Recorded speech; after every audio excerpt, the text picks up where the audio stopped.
Hello everybody and welcome back to ourstorysofar.tv. I'm Garrett and this is more of my video game collection, but today I really actually wanted to go into a little bit of the Atari 2600.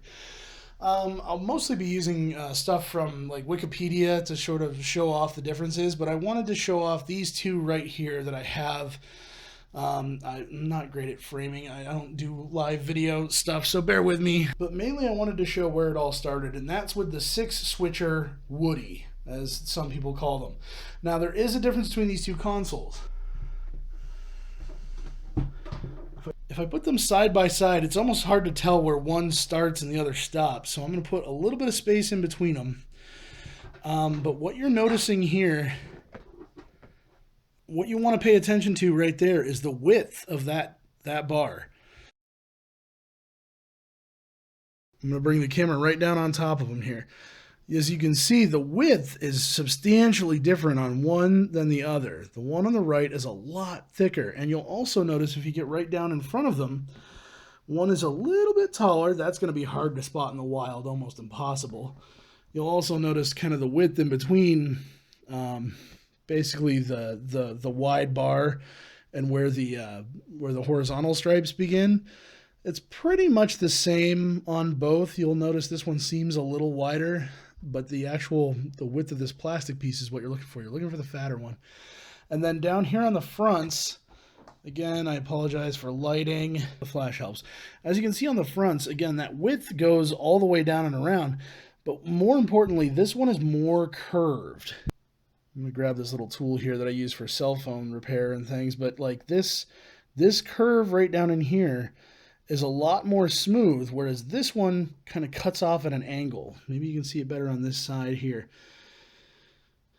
You can see where it comes down and then across. And there's a little bit of a curve in here, but it's mostly down and across.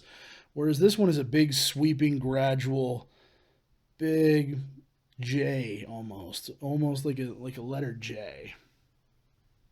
So what the real difference is between these two, these are both 6-switcher Woodies, as they're sometimes called. You can find Atari, the Sears Telesystems, or whatever they're called.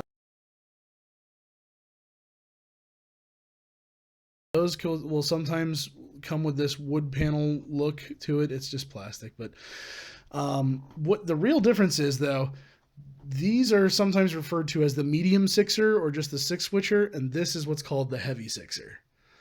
So what the real difference here, listen. And you can see how easily I'm just barely one finger. This one I can do one finger, but it takes a little more work, and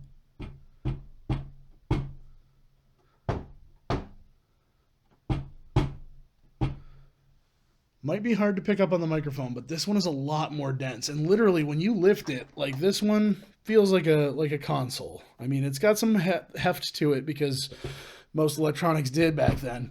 But this one really, I mean, takes some effort to lift. You feel this one. You could work out with this one. So what's really going on between these two is that this one was actually manufactured in California, whereas this one was, I believe, manufactured in Korea. I don't know if it says.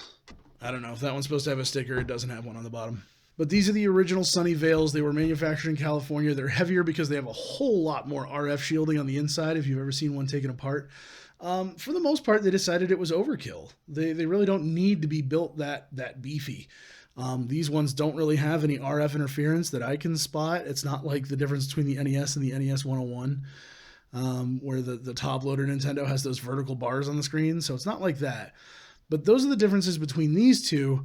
And then I'm just going to use a couple photos off Wikipedia. For the other consoles that I don't have, there's also going to be the 4-switch Woody, as they're sometimes referred to as the 4-switch Vader.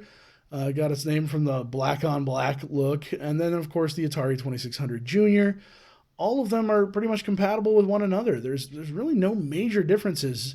I mean, somebody out there can probably get into more detail, but to my knowledge, Atari just had pretty consistent build quality overall. They found a way to shrink the components, use cheaper parts, but at the end of the day, they sounded pretty much the same. They looked pretty much the same. It's not like the difference between different Genesis models or different NES models. They really were very consistent in their quality. All in all, I just wanted to show off the two consoles that I have, a heavy sixer and a medium sixer, I guess. and they go along with the other video I did today of the rest of my collection. So feel free to check that out. And until next time, take care of yourself.